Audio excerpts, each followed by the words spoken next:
आदिवासी जागाओगा मोरे भाई, अपन अधिकारला मांगाओगा मोरे भाई।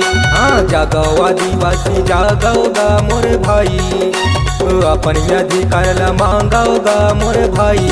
संगवारी गमो संगवारी गमो, जागाओ आदिवासी जागाओगा मोरे भाई, अपन अधिकारला मांगाओगा मोरे भाई। हाँ जागाओ आदिवासी जागाओगा मोरे भाई, अपन अधिकारला मांगाओगा मोरे भाई। संगवारी गमो संगवारी गमो,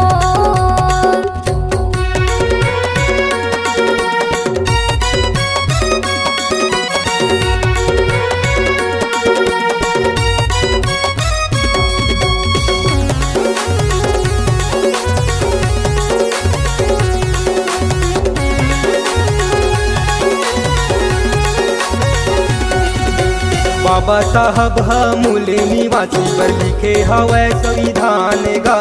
एकरे खातिर महापुरुष मन गावा दुनिया अपन जानेगा। एकरे खातिर महापुरुष मन गावा दिन अपन जानेगा।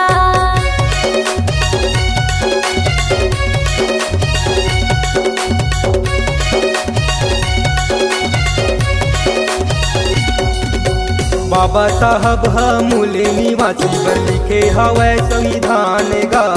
एकरे खातिर महापुरुष मन गावा दुनिया अपन जानेगा। एकरे खातिर महापुरुष मन गावा दिन अपन जानेगा।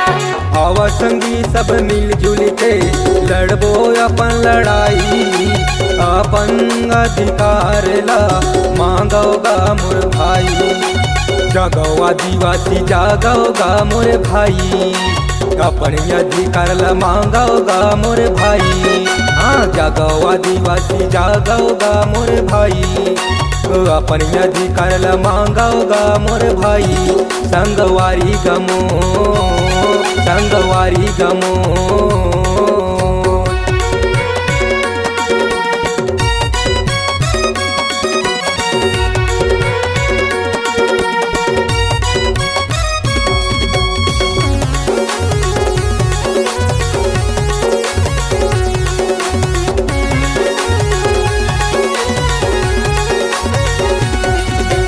चोर मिले चंडाल मिले धन मिले धोखेबाज गा। अपन अधिकार ला मांगे बर भैया काबर करता चक्कलाज गा। अपन अधिकार ला मांगे बर भैया काबर करता सत्कलाज गा।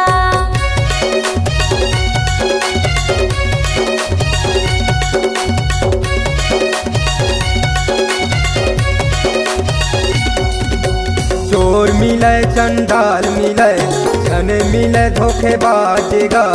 अपन अधिकार ला मांगे बर भैया काबर करता चक्कलाज गा।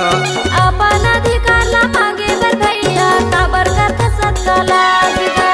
सुनो भैया मोरे मूल निवासी यही महे सच्चाई, अपन अधिकार ला मांगोगा मोर भाई। जागाओ आदिवासी जागाओगा मोरे भाई, अपन अधिकार ला मांगाओगा मोरे भाई। हाँ जागाओ आदिवासी जागाओगा मोरे भाई, अपन अधिकार ला मांगाओगा मोरे भाई। संगवारी गमो संगवारी गमो,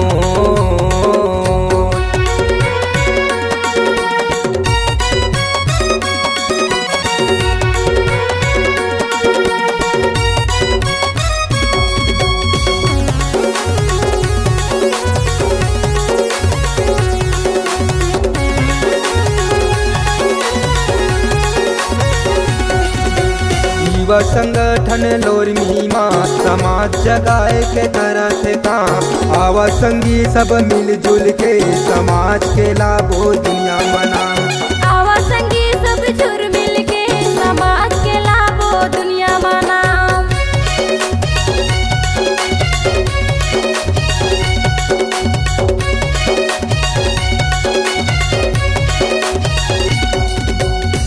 युवा संगठन लोरमी माँ समाज जगाए के करत काम। आवा संगी सब मिलजुल के समाज के लाभो दुनिया मनाओ। आवा संगी सब जुर मिल के समाज के लाभो दुनिया मनाओ। हमार समाज के ये दुनिया माँ भारी हवै कर लाई। अपन अधिकार ला मांगोगा मोर भाई। जागो आदिवासी जागोगा मोर भाई। अपन अधिकार ला मांगोगा मोर भाई। हाँ जागो आदिवासी जागोगा मोर भाई। अपन अधिकार ला मांगोगा मोर भाई। संगवारी गमो संगवारी गमो संगवारी गमो